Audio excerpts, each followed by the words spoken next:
Nós vamos fazer uma pequena leitura hoje desse livro maravilhoso, Caminho, Verdade e Vida, de Emmanuel, que é de uma coleção de vários livros, onde tem Pão Nosso, Fonte Viva, vários livros, onde Emmanuel pega versículos, isso que é interessante, versículos lá que estão contidos no Novo Testamento, né? Versículos ali do Novo Testamento, e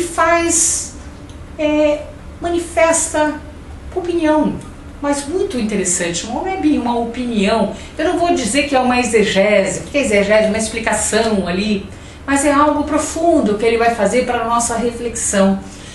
É dessa forma reflexiva, de entendimento, que nós devemos ler os livros do Evangelho, que devemos ler qualquer livro espiritual que estamos lendo. Isso é parar, refletir, pensar sobre aquele assunto. Então, isso é muito importante em nossas reflexões. E nesse texto, os vivos do além, muito interessante. Será que tem vivos no além? Ué, mas não são os mortos que estão no além? Será que tem vivos no além? Claro que sim. Porque a verdadeira vida é a vida espiritual. Continuamos vivos depois que desencarnamos. O que morre aqui é o nosso corpo físico. Esse corpo físico, ele vai se deteriorar, se transformar, porque tudo aqui se transforma, e dá possibilidade de formação de novos corpos. O nosso espírito, ele vai para o mundo espiritual, continuar a sua vida espiritual. E ainda, como não estamos ainda na erraticidade, não somos espíritos perfeitos, temos a possibilidade total de voltarmos numa outra encarnação, reencarnarmos. E aí nesse texto de Lucas, no capítulo 9, versículo 30, ele diz: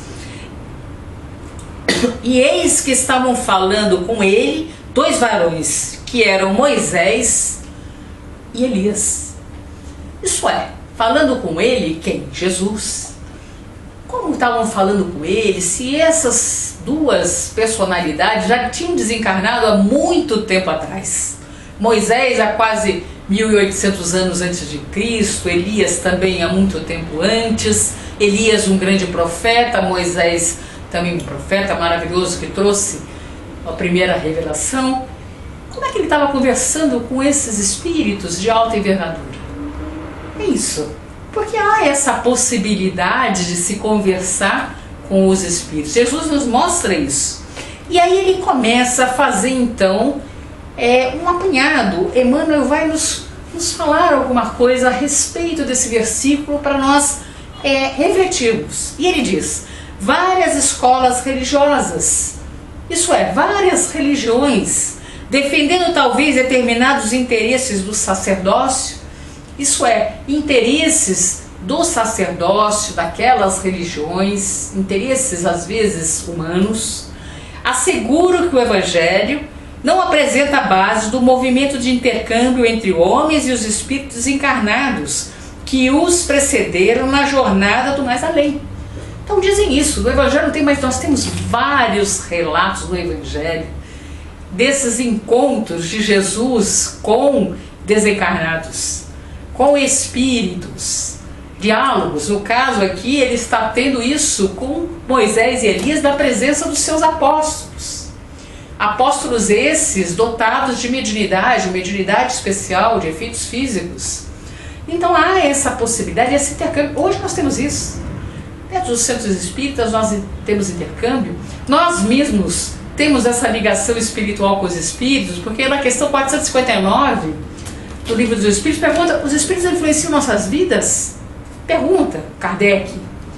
E o que eles respondem? Muito mais do que imaginas. Muito mais. Quer dizer, nós às vezes achamos que estamos pensando nós com nós, né? Nós estamos pensando sozinhos. Na realidade nós estamos conversando às vezes com os nossos mentores individuais, ditos anjos da guarda em outras denominações religiosas, nossos mentores. Nós estamos conversando com os espíritos, sem nos apercebermos. E nós temos esse contato através de médiuns ostensivos, contatos com os espíritos. Jesus está aqui, tendo esse contato com espíritos de alta envergadura, como Moisés e como Elias. E aí ele continua. Entretanto, nessa passagem de Lucas, vemos o mestre dos mestres confabulando com duas entidades egressas da esfera invisível, de que o sepulcro é a porta de acesso. Nós estamos vendo lá essas entidades que ele estava conversando, esses espíritos já tinham desencarnado e Jesus estava conversando. Isso é bastante interessante. E ali ele diz: aliás, em diversas circunstâncias encontramos o Cristo em contato com almas perturbadas ou perversas, aliviando os padecimentos de infortunados perseguidos. Vemos isso quando Jesus está tirando de pessoas que estão, no tempo dizia, endemoniadas, né? Nós sabemos que esses demônios, que tanto falam, demônios, na realidade são espíritos de pessoas que estavam aqui no mundo físico. Espíritos, nós temos homens aqui muito perversos e cruéis, e quando eles vão para o mundo espiritual, eles não se modificam, eles continuam com a mesma perversidade, com a mesma crueldade. Não se modifica a pessoa somente porque desencarnou, ela continua a ser como ela era. Como ela era.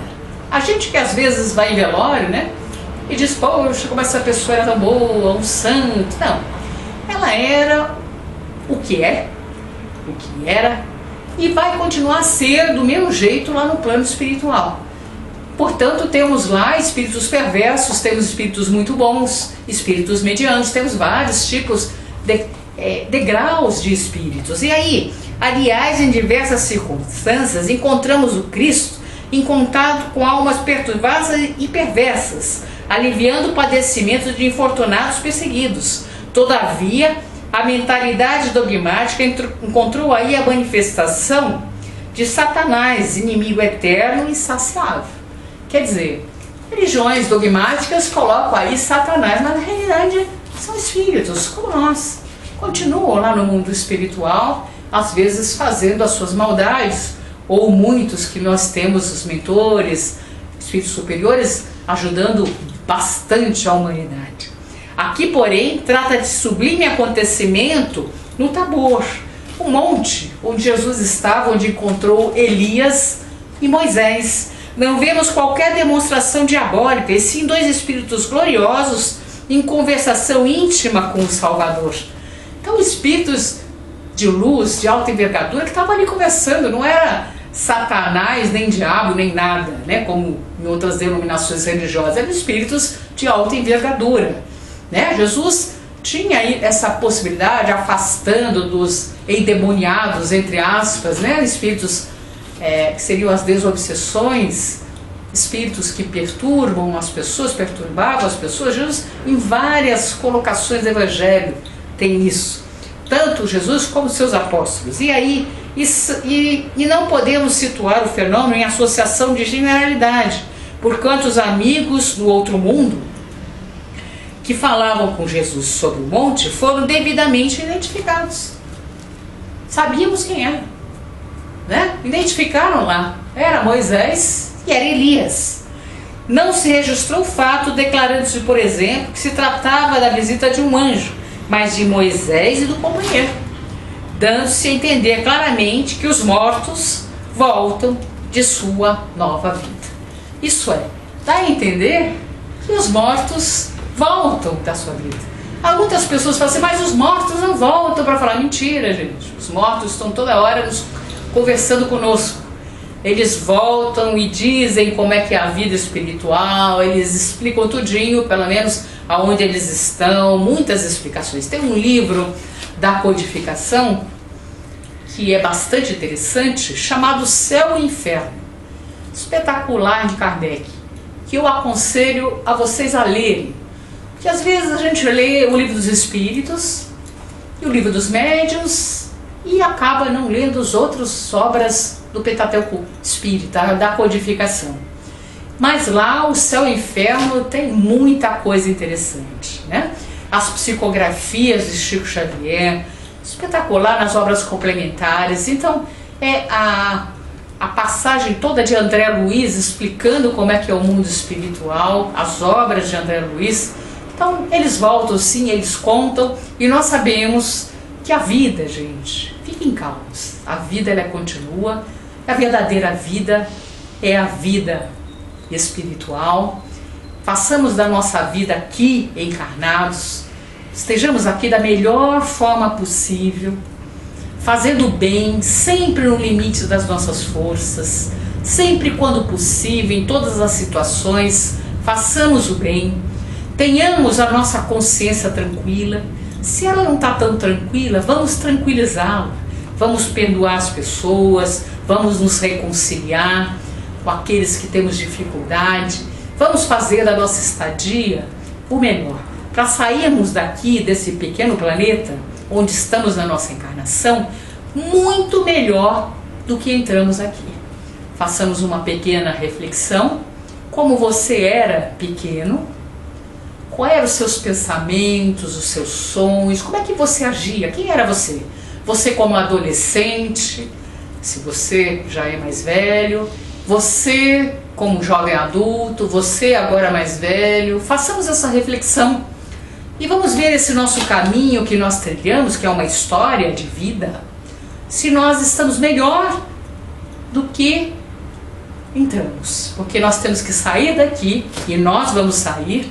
Isso nós temos que ter muito em mente, que nós vamos desencarnar.